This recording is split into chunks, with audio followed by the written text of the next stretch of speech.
Opportunity to speak to Karan Kataria himself. So Karan, thank you for speaking to Times Now. Now, take our viewers through what exactly happened and who was it that specifically tried to spread canards against you, which has ultimately resulted in your disqualification from your candidature in the LSE elections.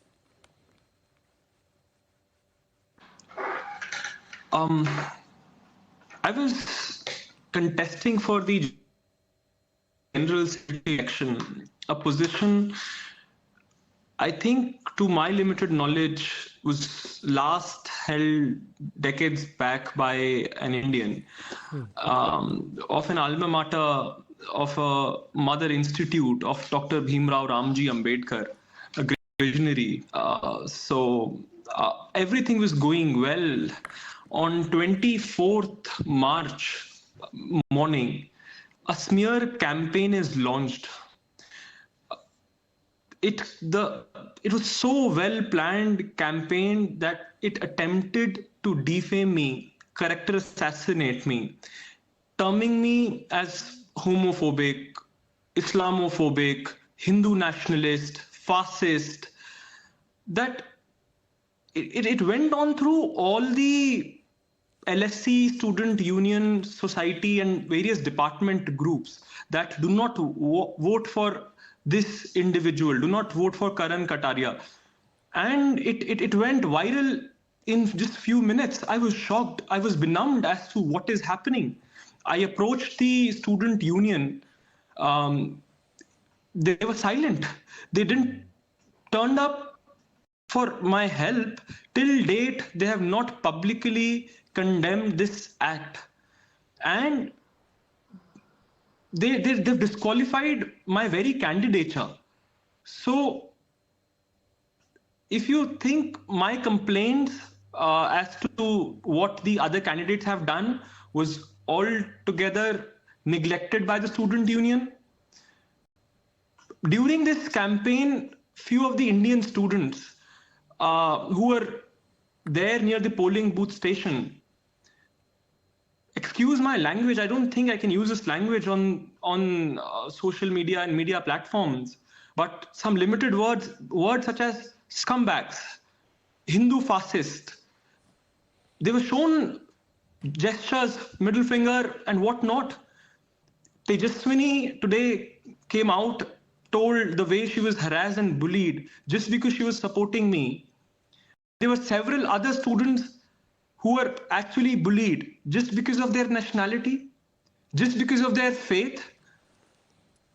It was, if you connect the dots, the society is supporting personal attacks on me and my friends with respect to their ideology, with respect to their religion and faith. This is not what democracy is. This is not what pluralism is. We talk about inclusivity, we talk about liberal values that we celebrate, but I was benumbed because I've grown up listening that the UK is a democracy, is one of the world's oldest democracy. But what I witnessed coming here, this is not democratic. How it's so unfair. If I would have known that such smear campaign will be lodged in just student union election, if you want to discuss about my manifesto, if you want to discuss about my policies, but this strategized communication of defaming me, of character assassinating me, actually puts me in a difficult situation. I couldn't sleep for a couple of nights, and I don't know what's happening. Still, I've reached out to LSE leadership to take cognizance of what's happening in student union. It's a clear cancel culture where you cancel out an individual if he differs in your thought, if he has different opinion, if you have different faith. I think this is not democracy. These are not liberal values. So, Karan, as of today, you stand disqualified. You've talked about a cancel culture that still prevails on campus. When you actually went to the student union to confront them about the reasons for your disqualification, what kind of an explanation did they provide you? Yes, to your amazement, and even what shook me, because I come from a country that even if you see across various jurisdictions, everyone have a right to fair trial. Once this smear campaign was launched, a plethora of complaints were filed against me. Official complaint beside what transpired in this WhatsApp chats and groups of Islamophobic and of coercion. They filed that I coerced them to vote. So student union, returning officer, without hearing me, without the acknowledging the principle of audio alterum partem, that you need to hear the other side, without any evidence. On Wednesday night, I received an email in the evening that your candidature stands cancelled, you're disqualified. And the reason they give is coercion. Within 14 hours, the ruling changed, and they give an explanation in continuation of the previous email I received, that earlier said I coerced 7 individuals, but very next day that 7 count becomes 2. And when I go on appeal, citing that this is an undemocratic order, which didn't even give me an opportunity to be heard. So in appeal, I cited all the points of not taking into cognizance. So now the final ruling that you see on the LSE SU website do not have a word coercion. Now say that I was within 2 meters of student voting. So it is my full right to approach a candidate. As a candidate, it's my full right to approach a student, because what is the means? Because it's my full right to reach out to my voters. But they took it just to hide behind the Indian and Hindu hate. This rule altogether overnight. Yeah. So therefore, I ask you again, Karan, who was it specifically, if you know their identities, who tried to in fact defame you and spread a campaign of calumny against you, so to speak, and also label you as homophobic or a Hindutva fascist? Who were these people specifically who were trying to in fact defame you in this manner?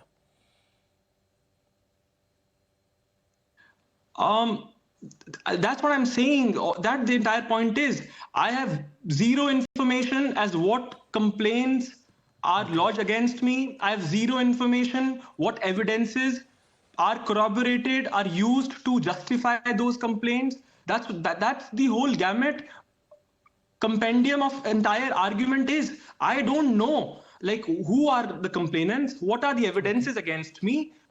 So I really don't know, like, what is going on.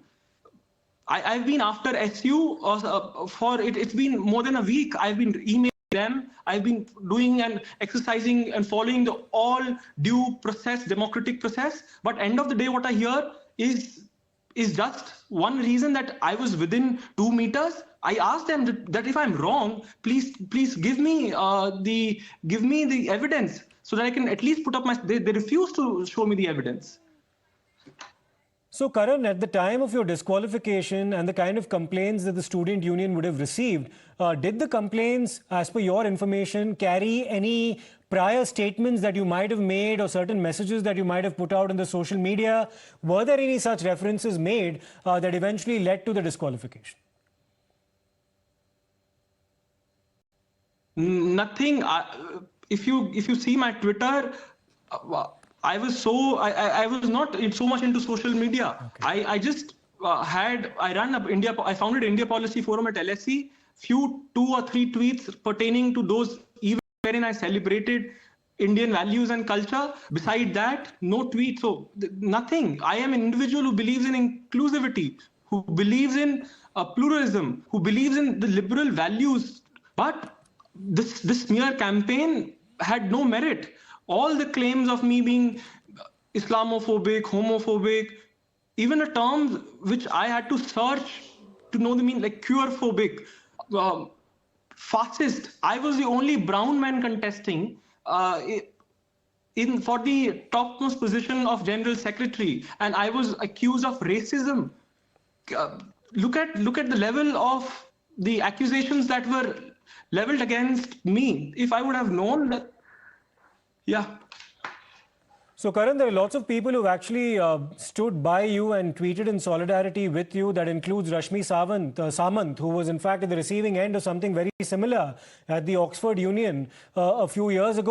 So, what's your next plan of action now, Karan, and what are you planning to do in terms of taking this forward with the London School of Economics? I have a couple of evidences, but only thing stopping me is the confidentiality, safety of other students.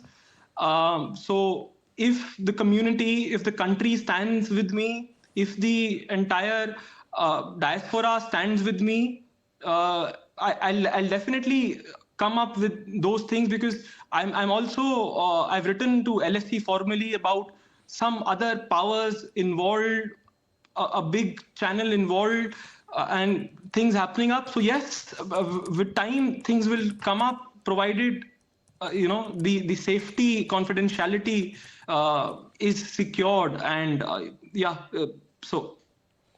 Okay, many thanks, Karan. That's a fairly detailed perspective of what actually happened. And in your cause of justice, of course, we hope that some clarity that comes from the London School of Economics against this kind of cancel culture that is prevalent on campuses, not just there, but in different parts of the world. Thank you very much, Karan Kataria, for speaking to Times Now.